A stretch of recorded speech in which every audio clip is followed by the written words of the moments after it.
Hello friends, we welcome you to the interview series of Ace Mentor Club. Ace Mentor Club is a digital platform to connect CA students and freshers for one-to-one mentoring.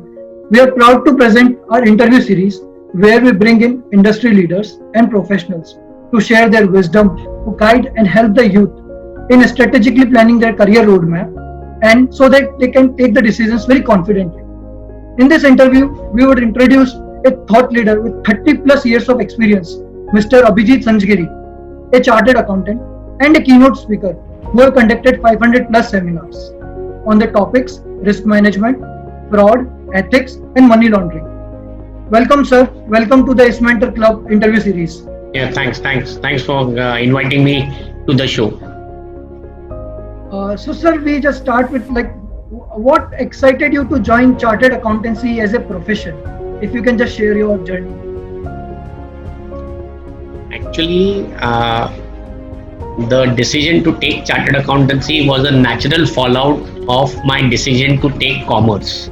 Now, the decision to take commerce was just not instilled in my head at all because my father was an engineer by qualification. My mother was a science graduate. It was maybe fortunately or unfortunately, I can call a chance aptitude test which was taken in my school when I was in the 9th standard, where they told me very clearly that I am fit only for commerce, and that's how the seeds of taking commerce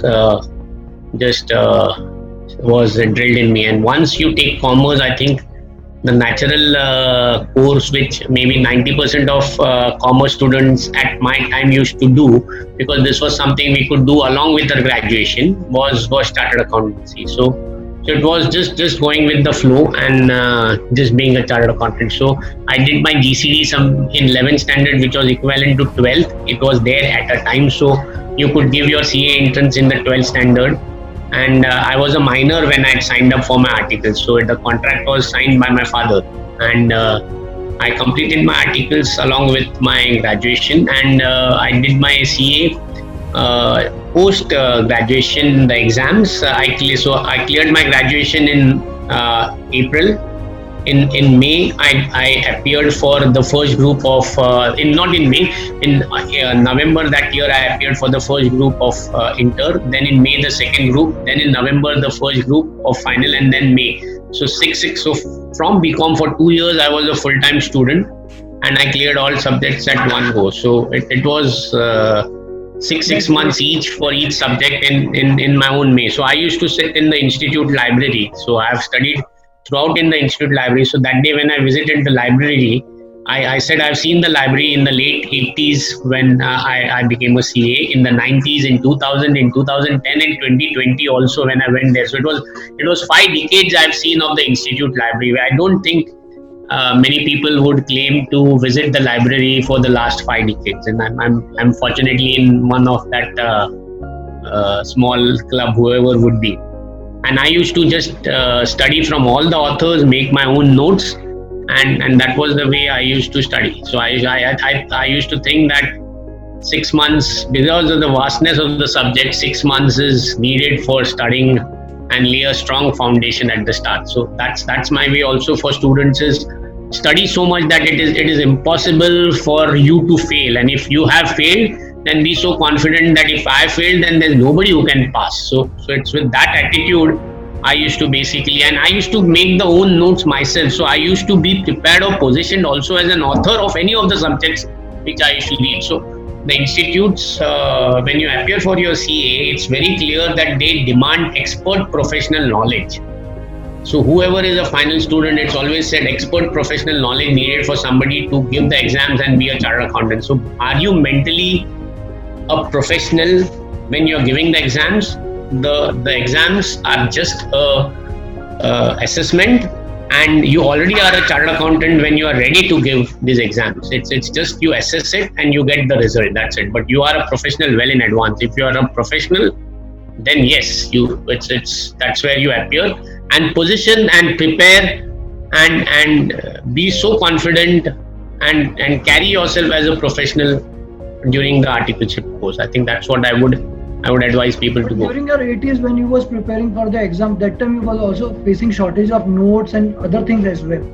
because now during this time you have the teachers, notes, readily available material, lot of things are available. Yeah, but I think it's better, even if in the current period you have ready-made available notes from various people. It's more than the reading. The exam is a test of your writing skills, right? So if you have practiced writing and you have given solved test papers, maybe you solved 10 test papers, then what you're doing is you're appearing for the exam for the 11th time actually. And it's a great practice. So eventually what you're doing is you're not supposed to just read, you're also supposed to write. And if you don't have the practice of writing in a flow, you don't have the practice of having your thoughts so clear and crystallized, that the moment you start with the pen at maybe 11 o'clock when the exam starts, exactly at maybe 1:45 when you need 15 minutes to just revise what you have done, I think there you just need to think and go like a flow. There can't be a single moment that you need to basically check, or you need to see what I should write off. So 5 minutes or 10 minutes, whenever you get the papers in advance, you got to be very clear. Okay, these are the questions I'll take and I'll start. So just go with the flow. Simple. It's not the question. It's the preparedness is such that you don't know these are the best questions I'll answer, because all the questions that you answer have to be your best. So go with the first one straight. Got it, sir. It's not that maybe it's like when I would put in cricket that okay, they're in the opposite side, it's their fastest bowler first, so somebody else goes and tires him out, and then you come in and then you are ready to face. No, I think I'll prefer to be a Sunil Gavaskar playing to the best bowler up front, then maybe be a Sachin Tendulkar coming 2 down, and maybe somebody like a Sunil Gavaskar would have already done all the hard work for me. No, it's be ready to face from the first ball itself. Take the first question itself. You're not confident of it, and I don't think you're confident to even clear.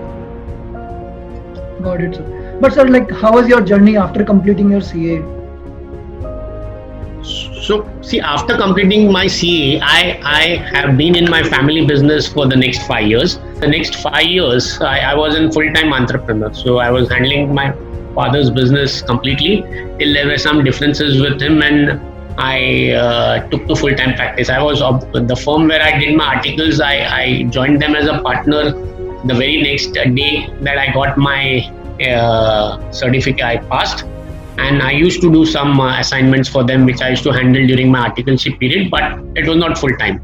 So the full-time started only in maybe 5 years after I graduated, and I started initially doing assignments for some chartered accountants, and gradually they became so good, or maybe I just took it like a fish to water, and maybe that's where I eventually found my basic strength or core line of practice or learning, whatever you can call it.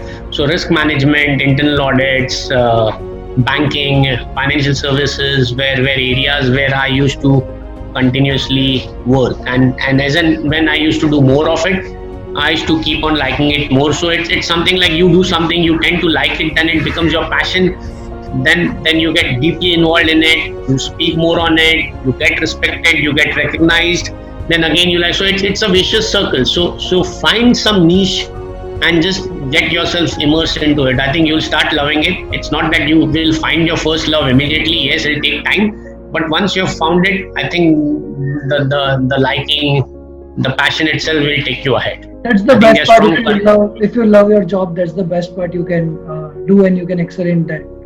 But so, like, after starting, like, as you have already said, your father's business, then you decided to start your own venture. So what challenges you have faced that time? Because you're leaving some successful business, set business, and you have to start everything on your own.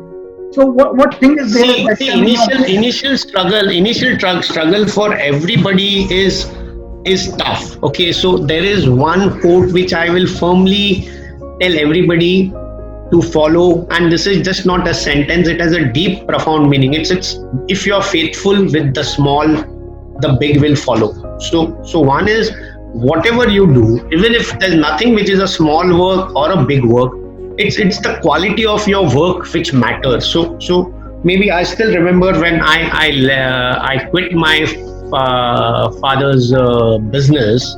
It was his family business, it was my grandfather's business. And so when I was practically zero. So if you say, if I had to take capital, it was withdrawal from a business which was primarily controlled by my father. So it's I started taking assignments.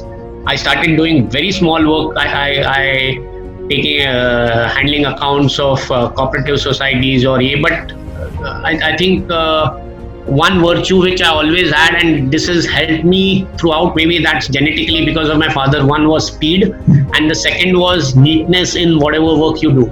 So maybe if you're looking at current era when everything is computerized, we are talking of an era where it was partly computerized and partly non-computerized, and your handwriting and how you draft your reports and things like that, small things mattered. So I was lucky to develop those skills of report writing from the place where I did my articles. As far as the neatness of handwriting and the speed and the quality of work may be ingrained from my father. So those were the small virtues, and being faithful with whatever you do. I did it. I got more references. I got assignments. I did those well.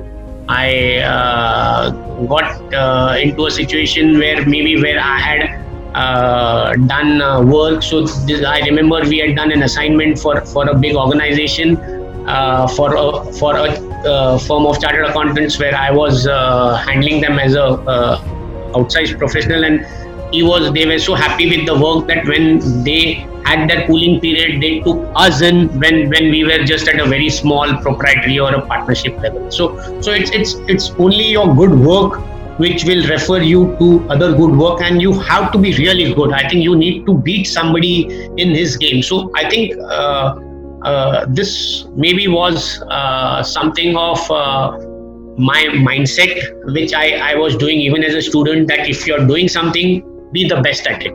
So even when I was studying, it was not that maybe there were 10 authors, but I used to prepare my own notes, which were a combination of the best of all the 10. So I was picking up the best practices of all, and that was something which was embedded in my DNA right from day one, even as a student, and that continued as a professional. So if you're doing something, be really bloody very, very good at it. And I think if you're good at it, you may get small clients initially, but be faithful with the small, the big will follow, because these are the ones who will be your advocates for life.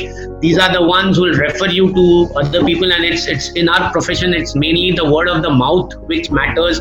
It's your credibility, it's your competency, it's the trust, and it's the values you bring on the table. It's both the value and the values you have. So it's a combination of your personal values and your professional skills that you get on the table. So what are your top skills, and play on your strengths. Maybe but just one thing, yeah. like you have joined as a CFO of Aditya Birla Money during your career.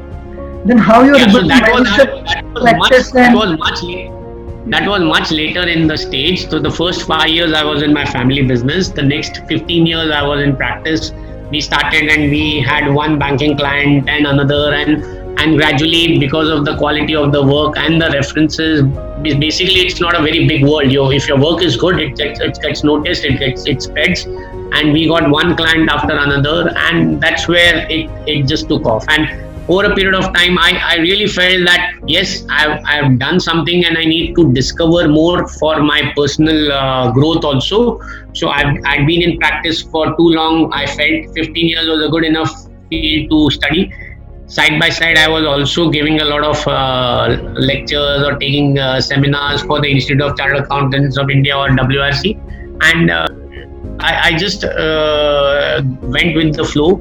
There was somebody who recommended me. There was an interview in one company, so I just gave the interview. They were in financial services, and they were in all the activities other than banking, and banking was one activity which I knew in and out.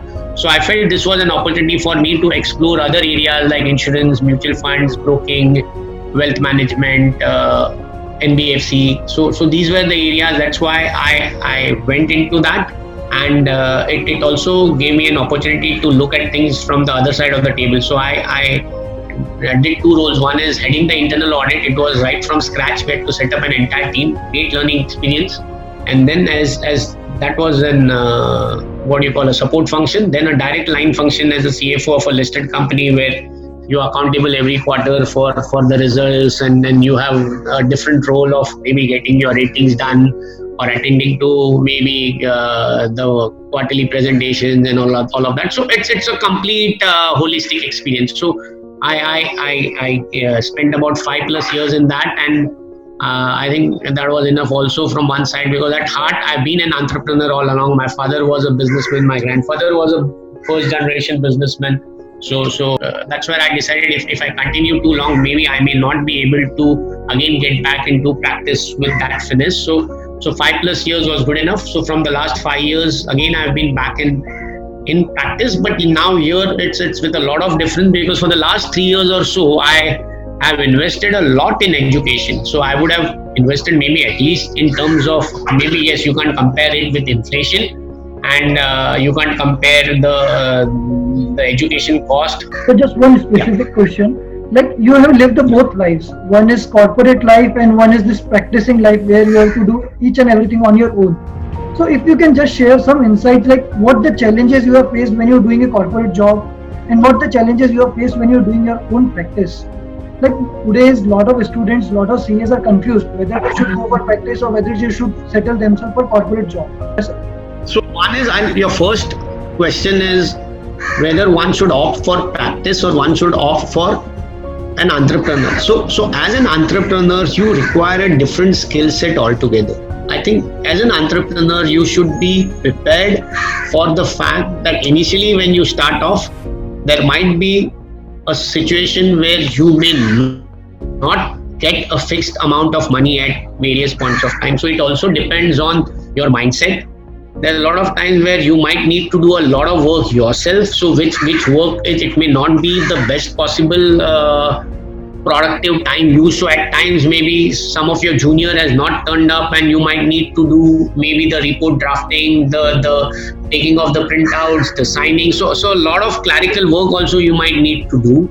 You might at we can say if anyone who is going for practice, he have to do all type of work, whether it's clerical. Indeed, it's not just doing all types of work. It's the mindset also. He should be ready for all type of work. Yeah, it's apart from being ready to do all types of work, the mindset has to be completely different. The mindset has to be absolutely of a growth mindset. So I could say maybe he has to be a leader. He has to have a lot of leadership qualities in him. In a corporate job at the initial stages, he could be a great manager because he is not a leader and he is not allowed to lead. He might lead small teams, but as he grows up the ladder, that's where he'll have to learn a lot of leadership skills. Basically, the technical skills will matter at the initial stages. A lot of soft skills will matter at the higher stages for a corporate employee. But for a leader, he has to manage all skills from day one. But sir, just one more question, because I'm very much curious about knowing that. Like, when you were like CFO of Aditya Birla Money, and then after spending your 5 years there, then you're again coming back to the practice. So there is more of a stable life in the corporate, and then again coming back to the practice. What make you like that choose that decision, and why you thought of like, because as you have already completed 15 years of practice, and then you decided to learn something more in the job. So two things. One is. I joined the company again back which I had formed. So it was just a homecoming back. That's one. So it's not that I had to start something from scratch all over again. It was something which went homecoming, where I had learned some new skills. I've been on the other side of the table where I know when I'm delivering a service to a corporate. So as a practicing chartered accountant, when I'm delivering a service, I'm thinking from my point of view. I'm not thinking from his point of view what he's thinking of. Now, when I do a service, now it's different because I've been in a chair of a CFO who's now the recipient of my service. And earlier, not having been in that chair, I would never empathize with his function and what he really wanted. So now I can actually customize or tailor-made my offerings or my solutions with him in mind. And I can really understand him much better, and my quality of service is also better. Apart from that, there are various other functions in an organization like HR, like IT, like marketing. So if you are a corporate employee, then a lot of these functions are headed by your peers, and being in day-to-day proximity of such peers, I think that also changes your entire perspective and gives you a more comprehensive, holistic outlook about all functions. So qualitatively, when you are in your internal audit role, which I was my key strength, and that's what on risk management, where I generally do all along. It's this balanced perspective. Maybe one, even being an entrepreneur myself, being a practicing guy, being also being an academic and speaking at functions, or maybe even writing articles or books. So that's something which has stood me in great stead. It's maybe the diversity of all the information or the various hats which I've worn over the years, which is maybe helping me around. Sir, Now your question is for an aspiring student, Yes, what sir. he should take post his CA, whether he should take a job or he takes for practice. How Now he it should will decide, like on what skills he should decide, on what skills, what qualification. see the skills is, there are certain skills which remain the same for everybody. It's like he has to be technically very sound, one, and he can't be a jack of all. I think the time has come when you can be a jack of some. You can't be a jack of all also. You can be a jack of some. You can be a king of few, but you have to be an emperor of one or two areas, and you got to decide your niche. What is your niche? So, and that niche again, yes, that could be your liking, but that's where I say there are three things which are equally essential, and they are must for any practicing chartered accountant at all stages, especially at the initial stage. He should have a great mentor to guide him. He should have a strong mastermind community which will move in the same direction and which will give him the motivation, inspiration to stand and go with the flow. And he needs a very powerful accountability partner who will monitor his progress at every stage, and he doesn't deviate from his excellence journey.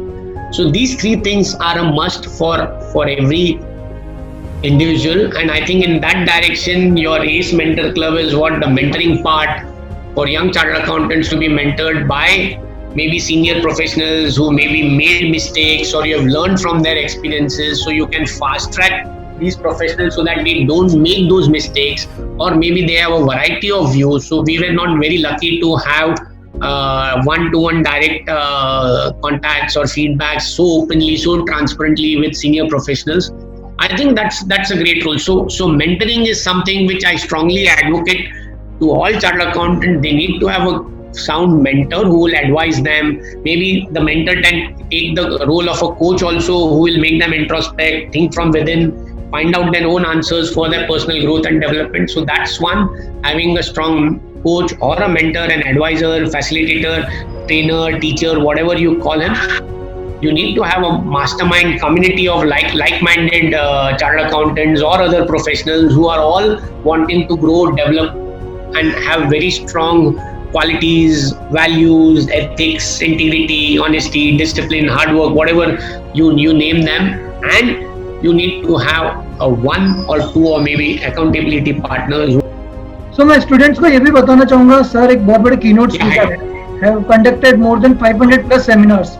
Sir, can you share about your first speaking engagement? So the first speaking engagement I still remember is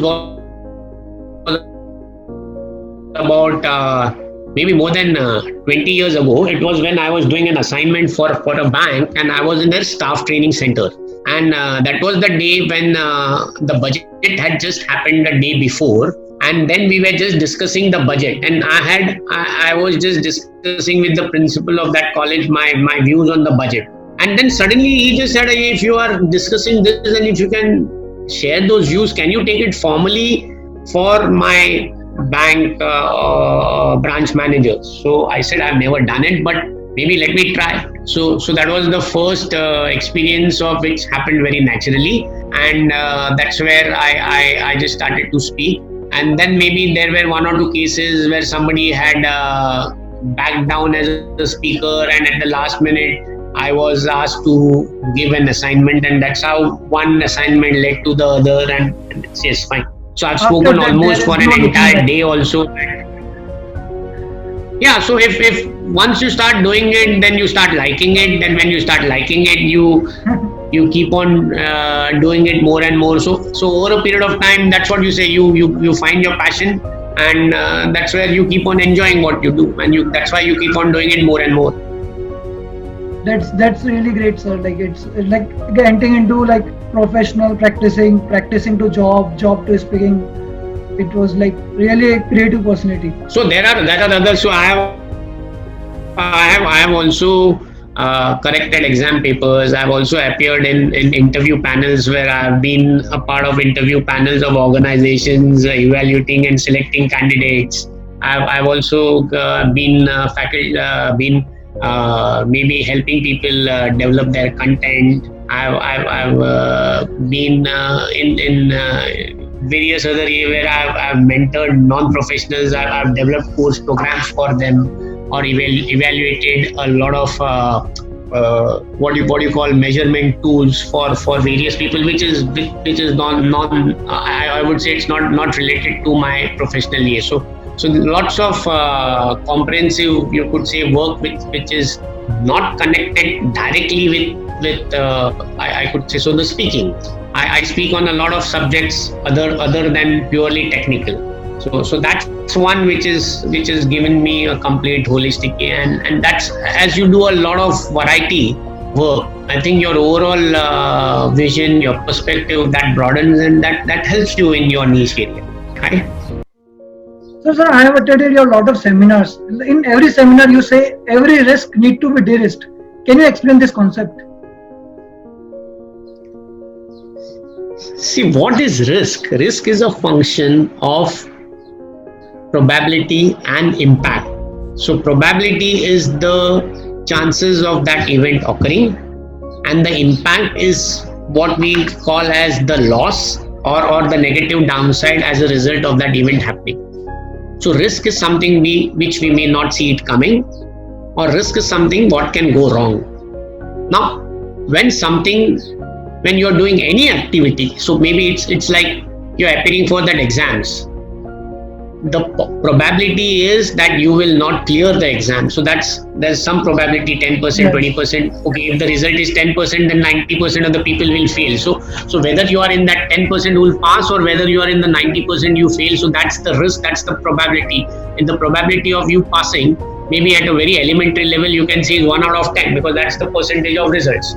Now, what is the impact? The impact is that you lose maybe 6 months. There's an opportunity loss of earning, or maybe you feel sad, hurt, whatever. Now, whatever could be the impact is one you know. So, how do you be on top of that and ensure that you just don't fail, so that it's you get the goal or the success or the result what you want? And that's what we call as risks minus controls, is what you have gaps.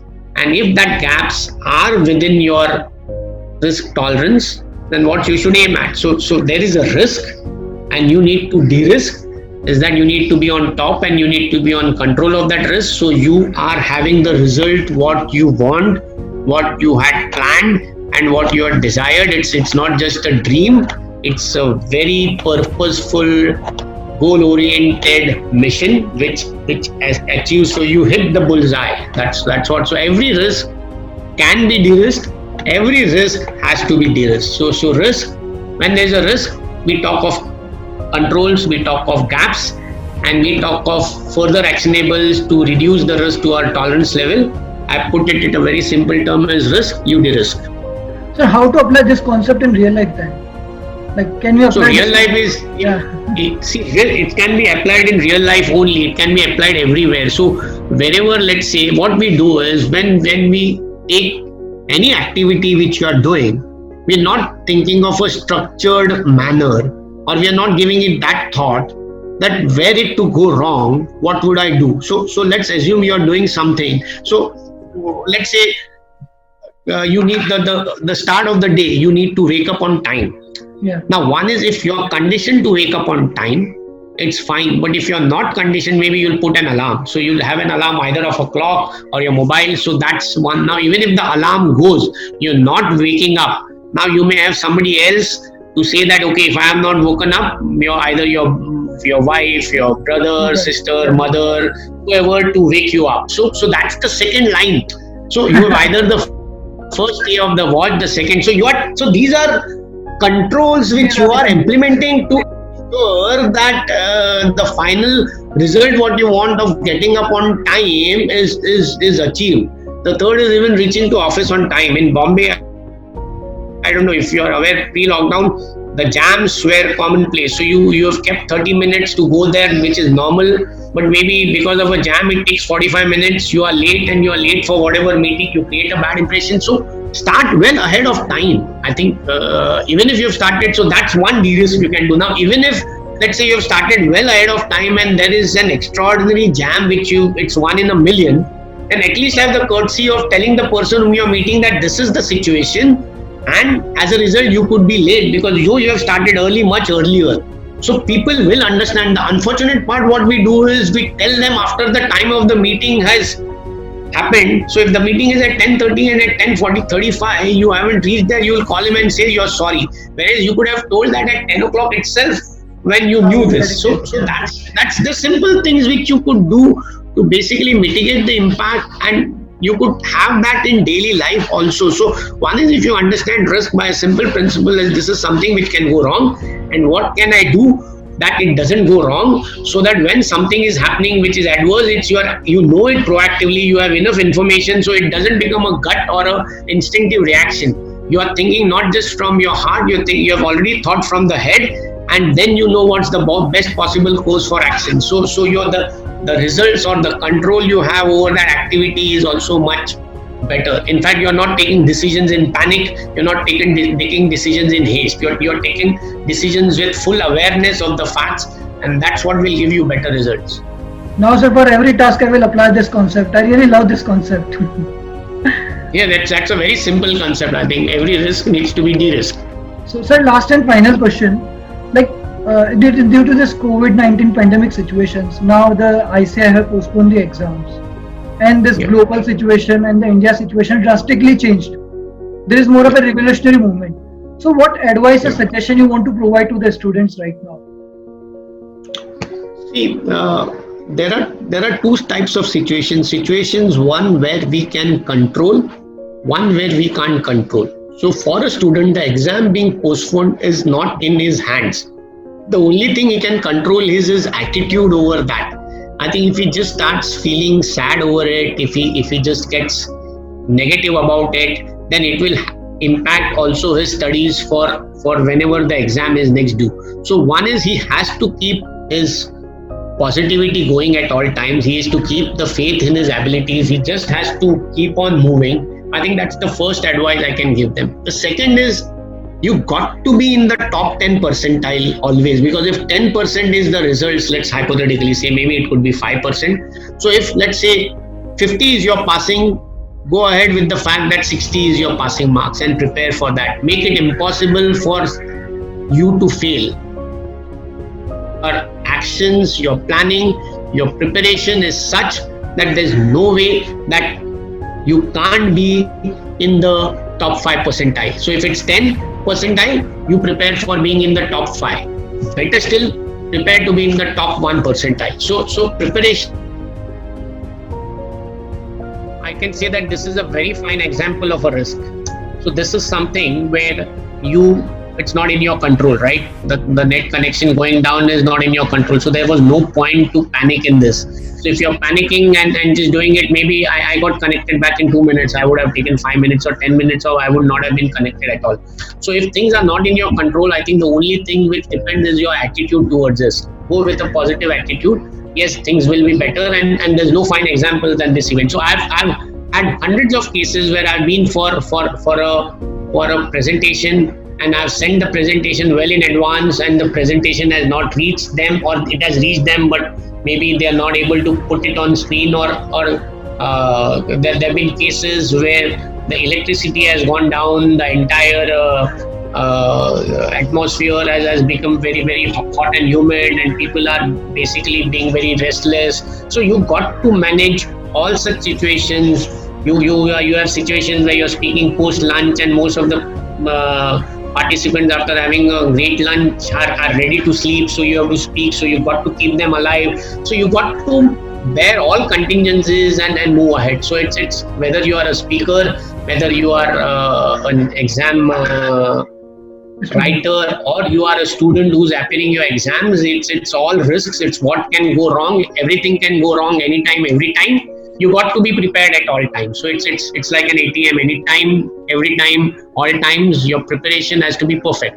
Anything can come at you at any point of time. So Got it, sir. so you'll That's get all really types of wickets, you get all types of conditions, you'll face all types of opponents. I think you got to emerge trumps, and that you can only do it if, as I say, you bring your competency on the table at all times. that's really fantastic advice, and we have such a great learning experience from your journey.